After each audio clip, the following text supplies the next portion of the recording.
Hi guys, welcome back to another video up here in northern Wisconsin. This time of year, beginning of May like this, is actually the first time now that I start going around and checking all of my licking branches, all my cameras, to see how they made it through the winter and if there was any response. You have to remember, all of these areas that I go to are new areas for me too. You know, I start usually after deer season, end of November, start scouting. And I just go throughout the winter season, see if I have an area that I like, and I'll try something like this. Now, there again, some of these licking branches, you may put them in wrong areas too. You may not hit it just right. But I noticed this ridge up here particularly had a lot of buck sign, and it looked like a trail that they may be using. So it's a gamble, like anywhere else you go. But if you want to get more in depth about where I'm at here, go back to February where I made this video in this area and set this licking branch up. It's the transition between a cedar swamp and this open hardwoods here. Sort of a staging area before they go out and feed up in the oaks, what have you. But the cedar swamp is only maybe a couple 100 yards away, drops down, and I noticed buck trails coming up through here. So what I did today now, I start doing this on each one of these that I check. I'll share you the pictures too, to see what we have on them, see if there's any results. So at this point right now, I just picked up the camera, set that, and I'll show you some of the pictures that were in this area since February, okay? And then we'll take it from that point after you see the response of something like this in a totally new area. So let's take it from there, and then we'll walk around. And now, this time of year is when I'm serious about where I'm gonna hunt this. If there is results here, I'm going to hunt this area. Now I look for a ground area where I hunt my ghillie suit. And this area looks excellent, but we'll continue that after you see these pictures.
Well, I hope you enjoyed those videos. Those photos. You know, believe it or not, there was 195 pictures. Granted, some of them are, you know, where they stand around, they continually take the picture, but generally it was very busy. And did you notice there wasn't much intimidation by the predator that came through the area? You know, it's funny, guys. I've seen that my whole life here where there's lone wolves come through. The next day there's deer there, or even that evening. They see this all the time. They're used to that. They know when it's danger and when it isn't. Most of these predators pass through the area and hopefully hook up with a pack or whatever it may be. I don't know. I don't get into wolves. That's what I see all the time like that. And it's no big deal. We continually go on. The deer continually go on, if you noticed. So now, the reason I picked this area is that through this, I'll show you, this is their path that goes right down the hill, okay? And you notice, look at the rubs here. You know, he stages in this area. He's picking off the does as they're coming through, okay? And you can see all kinds of historical rubs, what have you. And they go right on down the hill, okay? So I ended here with it, and it seemed to, as you notice, it seemed to work out good. They're coming up through here, and they're going, oh, this ridge is very narrow, very narrow.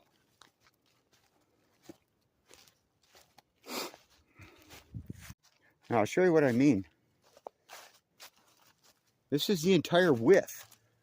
See all historical rubs right in this area. They made a couple over there, you know. So it's a good area because he's running this whole ridge. And there again, if you notice, it drops way off into a valley. And that's where most of our does have been coming from, is right through this area. See how it drops down?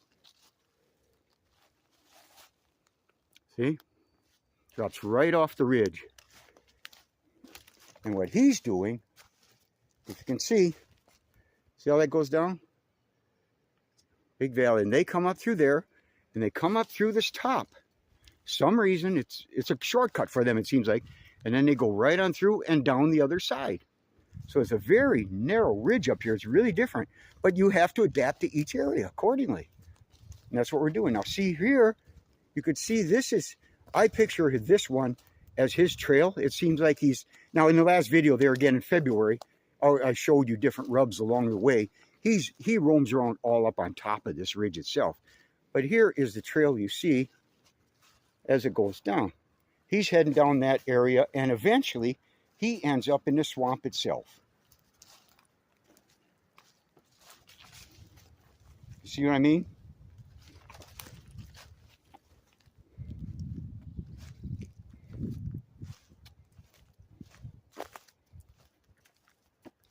And it just fades out.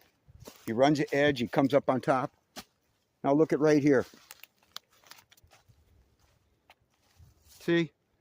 You know, he's going along. See, and he fades into there, and that goes down into what it does. It circles around and goes into the swamp down below. It drops off way down in there. So he's just coming up. So it's pretty simple in that respect. Now see, I just noticed too, he may cut up through here. See, here's another trail heading up, you know, just to get over to that area. And as there again, as you noticed on the trail cam, they just love that trail for some reason. So there again, we hit on a lucky one for now. So now that that's taken place, I won't come back there for a while. And what I want to do though, is check out this time of year.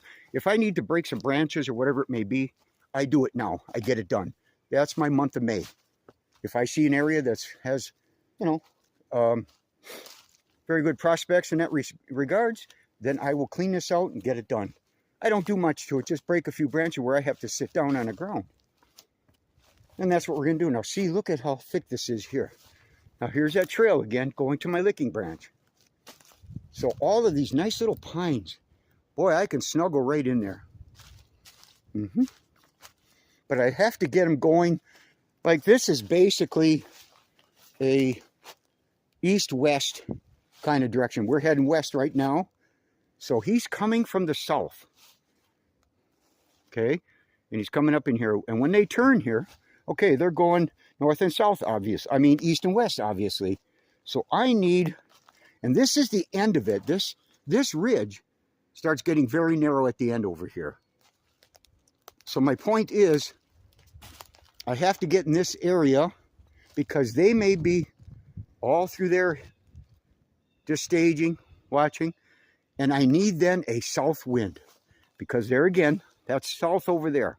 I need that blowing in my face over here because that's where they're going to come up and play all through that area and then eventually head down through there. So the only really open shots I have, and I need the broadside shot coming over in this area. I think that's what we'll take a look at. See, I can tuck in these pines. Let's see what's over here. I see a pine tree there I could snuggle under. Right about in there. You'll see. Now see, I got a little opening through there. And I got an opening through there. Okay, and then it drops down. Look at all the rubs in here. Amazing. Look at the rubs in here, historical rubs. But anyway, see, I can sit right down in here And I got some good shot. Now, what I have to do, if I got to break a couple branches right here where I can sit down, I do that. I don't mess around. I don't want to make it obvious, but that's what we're going to do in that regard. I think I'll check it right here. After this, I'm going to clear a few. See, look at how they staged throughout the years in here. I just noticed this. Look at this. Holy criminy. Unbelievable. See, they're just staging in this area. They love this up on this hill here, on this ridge. See? They're all over the place from year to year. So that's telling me this is a quite popular area from year to year. Even if one buck is taken out of here for some reason, it looks like it's going to be filled with another one. See? So it's all. So that's what I'm going to do, I think. I will cut into that.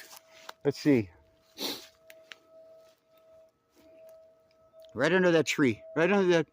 Yeah, I got a balsam right there. I think I can tuck in there pretty good. That'll give me a shot through here when they come broadside. I have to have a south window or else I'm screwed. I won't even hunt it, especially on the ground like that. See, and now that's what I do this time of year. Now what I'll do after this, I'll go on to the next one. I just got done pouring a bunch of this down here. Guys, if you notice on there, those photos, when I put up licking branches, I still use, I have a little bit of doe urine in there. I have ammonia and some water. I just do it. I've said it on other videos too. I'll start in February. I'll jump start them now in May, and that's it. I really don't need to do this right now, put any liquid on here because of the fact the deer are already there dropping your preorbital scent, their forehead gland scent. And if you notice, they love climbing. That's why I pour it as high as I can. It's just great for photos, to be honest with you. They fly all the way, they just love it. Now the point is too, some of these, where you put these is very important. Not like you're just hanging this out in the middle of the woods. Some areas, I will put them in wrong areas, there's just nothing happens, and there are a couple trails over doing it. The point is you got to hit on the right trail too. You got to use common sense of where to put something like this too. The point is, main point, up in the big woods, you need to create a focal point of communication. I just live on that. This is communication to me. You saw it in the photos. These deer will always be checking through here. I'm good to go now. I don't have to come back here till hunting season. I know there's going to be deer coming through here all the time. I may come to check my camera periodically. That's about it. I'm done. I'm going to brush out where I want to sit. So that's pretty well done. But the point is, when they communicate like this, they don't have agricultural fields to go communicate with, whatever it may be, where they can be exposed to each other. This is their communication right here. They're going to check each one just like a dog does, basically, when he's taking a walk. He checks that same bush every time. The same here. These bucks and does are going to come through here, and they're going to check this out all the time. This is communication. They want to know who's coming through the area. That's all it is. It's that simple. But look what you're creating by doing this. It's incredible. So at this point, I think I'm pretty well wrapped up here, guys. I hope this helps you a little bit. Throw in the comments. Let me know what you think of that predator, as we call it, coming through that area. Okay. After this, now in the next future, I'll be hitting another licking branch area where I have a camera. As I made those videos this winter, I'm making that circle now, and I'm going to go check if they are as good as this one. I see this as very profitable in its own respect. So at that point, thanks guys for watching, and take care. Okay.